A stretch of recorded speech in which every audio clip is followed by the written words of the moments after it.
Alhamdulillah, Allahumma salli ala Rasulillah wa alihi wa ashabihi wa ba'd.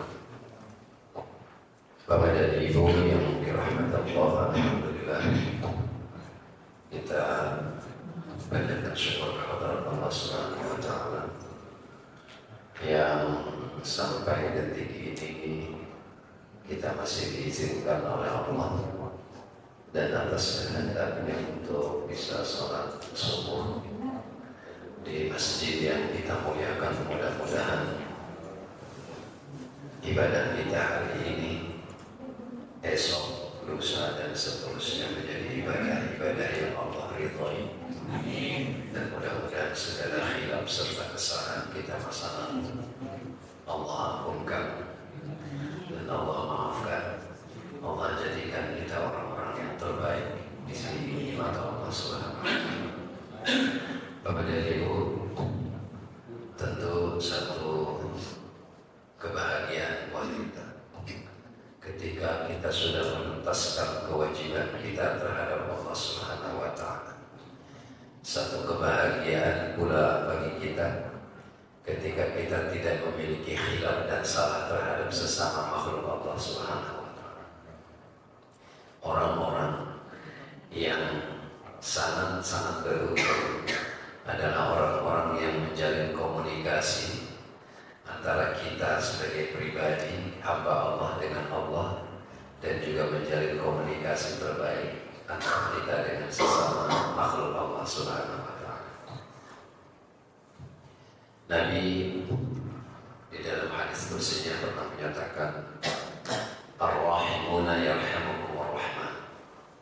Orang-orang yang menjaga kasih sayang, berkomunikasi dengan baik, dengan cinta kasih antara diri seorang hamba dengan Allah dan antara manusia dengan manusia, Allah akan berikan penilaian kasih sayangnya, menganugerahkan kasih sayangnya terhadap hamba-hamba yang telah merespon instruksi itu.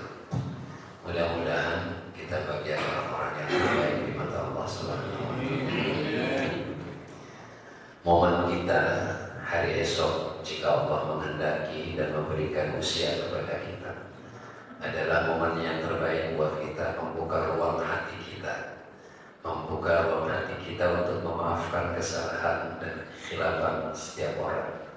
Karena tidak ada manusia yang terbebas dari segala salah dan dosa. Pasti ada. Apakah itu kesalahan yang terucap tanpa sengaja, ataukah memang disengaja karena emosi? Banyak persoalan yang bisa kita telusuri dari setiap detik perjalanan kita dari waktu ke waktu. Ada khilaf terhadap orang terdekat, khilaf terhadap istri, khilaf terhadap suami. Ada khilaf kita terhadap anak-anak kita dan anak-anak kita terhadap orang tuanya. Ada khilaf kita terhadap tetangga terdekat, ada khilaf terhadap sahabat dan jamaah di antara kita. Boleh jadi ada salah ucap, salah kata. Semuanya harus kita bebaskan dari benak dan pikiran kita. Dan itulah semua orang-orang yang akan memperoleh kenikmatan dunia melalui anugerah Allah Subhanahu wa taala. Kita menjadi orang-orang yang memperoleh kemenangan, kita akan memperoleh kebahagiaan, dan kita akan memperoleh juga keselamatan dan kesejahteraan. Ingatlah doa-doa yang kita lantunkan setiap waktu habis sholat. Allahumma antas salam wa minkas salam wa ilaika ya'udus salam fahayyina rabbana bis salam wa adkhilnal jannata darassalam. Bunyi ini yang sering kita ucapkan. Allahumma antas salam, wahai engkau zat yang maha salam, engkau sebagai sumber keselamatan, engkau adalah zat sumber kedamaian. Wa minkas salam, dari engkau pula sumber keselamatan dan kesejahteraan itu diberikan kepada hamba-Nya. Wa ilaika ya'udus salam, kepada engkau pula kembali semua keselamatan dan kesejahteraan itu. Jadi kesejahteraan, keselamatan, kedamaian Allah adalah sumbernya yang Allah anugerahkan kepada hambanya, dan Allah bisa tarik kembali kapanpun. Oleh karena itu kita selalu memohon fahayyina rabbana bisalam, ya Allah hidupkan kami dengan keselamatan, kesejahteraan, kedamaian. Fahayyina rabbana bisalam. Terus apa lagi? Tabarakta rabbana wa ta'ala. Fahayyina rabbana bisalam wa adkhilna jannata. Masukkan kami ke dalam surga yang penuh keselamatan. Subhanallah. Beberapa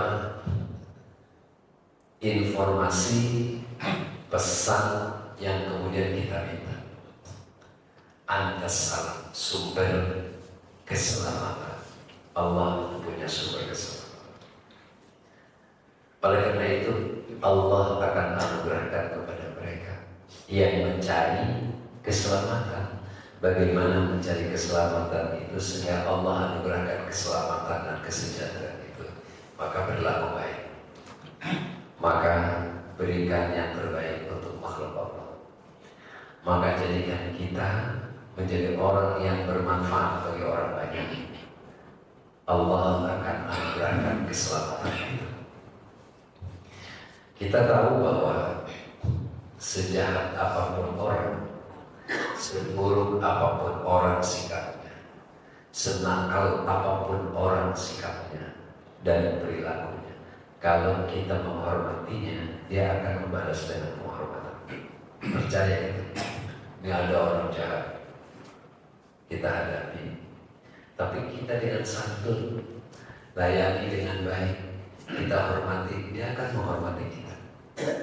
Kenapa? Karena naluri manusia ingin damai, karena tabiat manusia ingin selamat, tabiat manusia ingin aman, tabiat manusia ingin hidup sejahtera, tidak ingin ada rasa terancam, tidak ingin satupun manusia terzalimi, tidak ingin dan tidak punya angan-angan menjadi orang yang buruk, tapi semua selalu berharap kebaikan.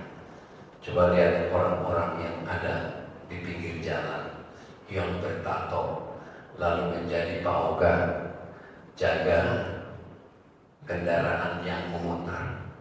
Kalau dikasih 2.000, 1.000 tetap terima kasih. Itu watak manusia. Artinya siapapun orang yang terburuk sekalipun, sesungguhnya watak dirinya, tabiat dirinya ingin mencari keamanan, kedamaian. Oleh karena itu ketika kita ingin menjadi orang yang aman, sejahtera, bahagia, selamat, sentosa, layani dan berperilaku pada setiap orang dengan baik, mereka akan membalasnya dengan baik. Satu hal yang terlarang dalam Islam itu bersuudzon, berprasangka yang buruk, dan itu terlarang. Kita kalau melihat orang yang tatoan, lantas kita menuduh orang tidak baik. Boleh jadi tato itu salah satu dari seni dalam hidupnya, meskipun tidak diharapkan dalam Islam. Orang-orang yang dulu pernah bertato, kemudian karena ketidaktahuannya tentang bagaimana hukum atau itu, lalu dia berubah, bertaubat kepada Allah. Tidak perlu juga dihancurkan tato, biarkan tato itu menempel ada pada dirinya, dan itu tidak mengubah hukum wudhu yang menyebabkan wudhunya itu tidak sah atau batal karena ada tato. Sah. Oleh karena itu jangan memandang orang dari fisik dan pakaian, penampilan, tapi Allah mengharapkan dari kita adalah penilaian terhadap hati dan perilaku dirinya.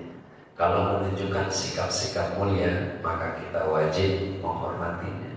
Kalaulah ada orang yang menunjukkan sikap-sikap yang kurang mulia, kita wajib punya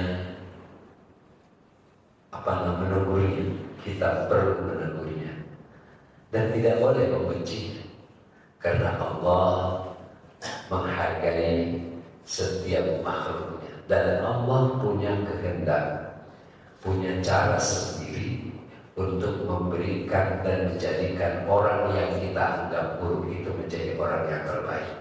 Allah punya cara tersendiri. Kita hanya sebatas usaha untuk mendekatinya, mencintainya. Bapak dan Ibu, momen Idul Fitri buat kita jadikan sebuah waktu, sebuah media, sebuah cara untuk terus melakukan pendekatan mahabbah, cinta kasih kepada setiap orang.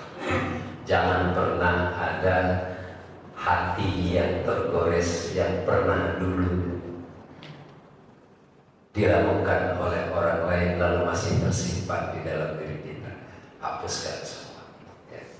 Sebesar apapun, lupakan. Kalau masih ada muncul di dalam dirinya rasa sakit, ingat bahwa itu tidak akan menyelesaikan diri kita, tidak akan menyelesaikan diri kita untuk mendapatkan kedamaian.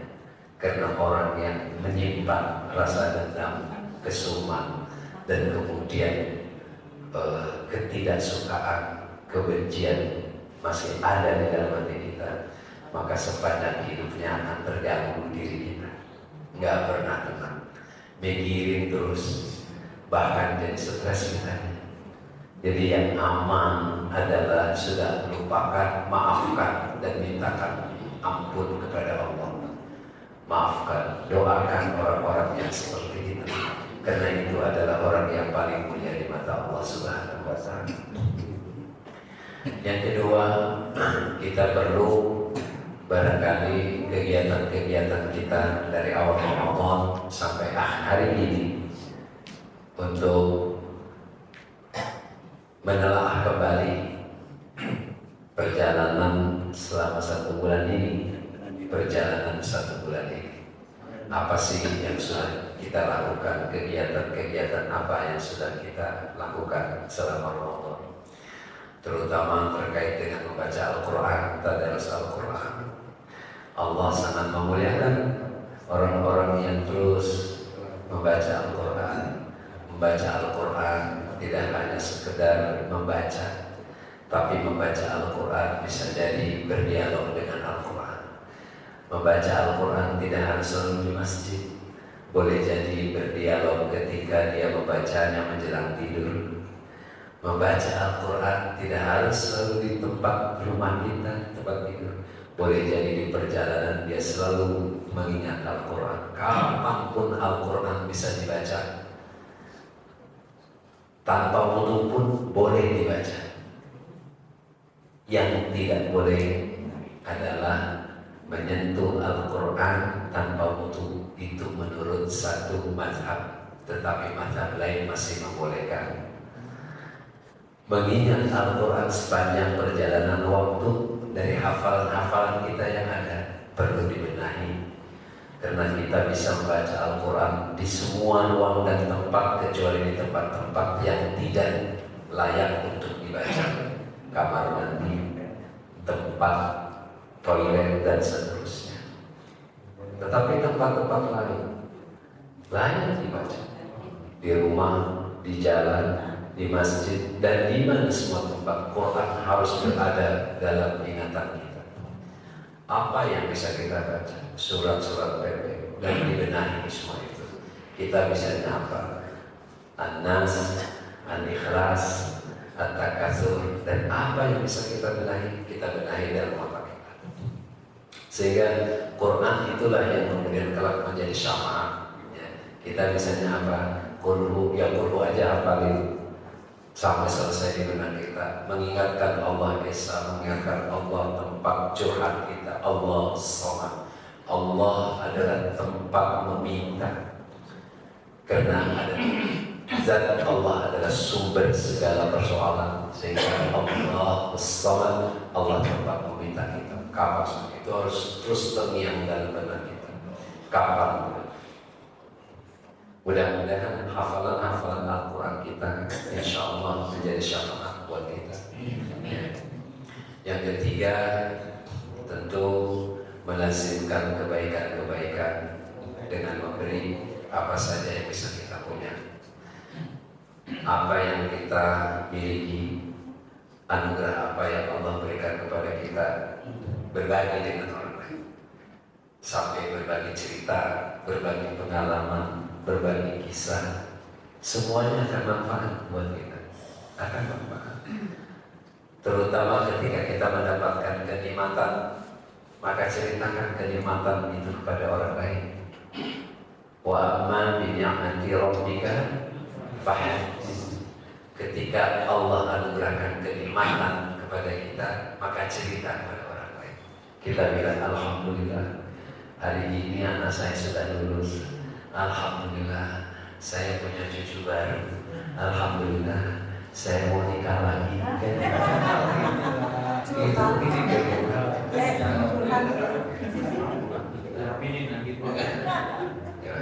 ya, kalau ada yang ngambek itu namanya efek gitu. Jadi kenikmatan boleh cerita, bahkan mimpi-mimpi yang kemudian di dalamnya adalah mimpi indah kita, cerita kepada orang lain. Siapa tahu itu satu anugerah bagi kita. Cerita. Itulah Al-Quran mengajarkan kepada kita. Kenikmatan apa saja kita bercerita, tetapi bercerita kenikmatan kepada orang lain itu tidak menunjukkan kesombongan kita, tapi jadikan itu sebagai nasihat buat kita. Nah, ini perlu buat kita, sehingga ada satu media dakwah namanya, ketika kita bisa memberikan perhatian pada orang. Alhamdulillah, tetangga saya hari ini tadi bisa saya tolong, saya bantu, dia sakit gini, kemudian saya bilang alhamdulillah Allah masih izinkan saya untuk bisa menolong. Itu kan cerita. Beda ketika nadanya begini, iya kalau nada saya dan saya antar, wah dia mati di jalan. Nah itu kesombongan, bukan cerita kenikmatan, tapi kesombongan. Kita tahukah cerita kenikmatan kepada orang lain itu selalu menautkan ucapan kita itu dengan Allah. Alhamdulillah, saya hari ini bisa menolong tetangga. Selalu tautkan. Tapi jangan kemudian melepaskan pentautan itu kepada Allah, bahkan kemudian menggiring diri kita seakan-akan kita berkuasa di dalamnya. Itu yang tidak boleh. Selalu tautkan kepada Allah. Alhamdulillah, hari ini saya bisa membantu. Alhamdulillah, saya bisa menolong orang. Alhamdulillah, ada sahabat saya yang tadi perlu bantuan, saya bisa membantunya. Itu pentautan, karena semuanya itu Allah yang berkehendak. Kita diizinkan oleh Allah untuk menolong orang, dan itu adalah lahan pahala buat kita. Mudah-mudahan ada manfaat. Esok insya Allah, dan hari ini berpuasa, jangan ada yang bocor di tengah jalan. Ditanggung ini, dia pengen buru-buru buka 10 menit sebelum maghrib udah buka puasa.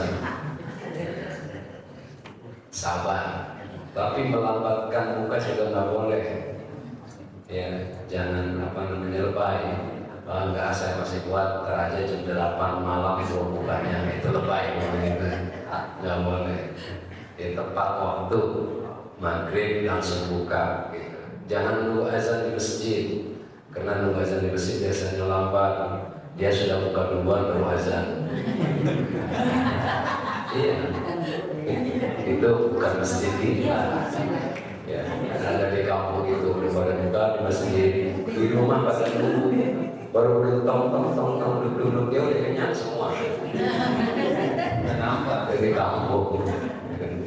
Ya, untungnya di Jakarta TV jadi bisa kelihatan. Mudah-mudahan ada manfaatnya. Mari Bapak dan Ibu untuk menyegarkan kita hari ini dengan bersalawat kepada Nabi. Mudah-mudahan salawat kita menjadi syafaatnya di akhirat. Bismillahirrahmanirrahim. Allahumma salli ala sayyidina Muhammadin tibbil qulubi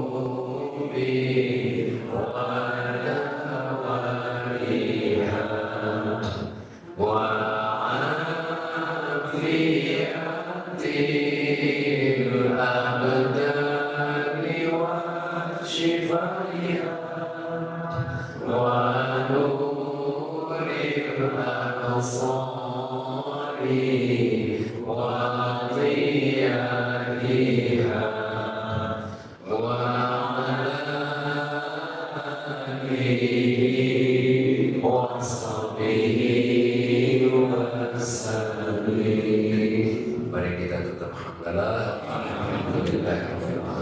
Assalamualaikum.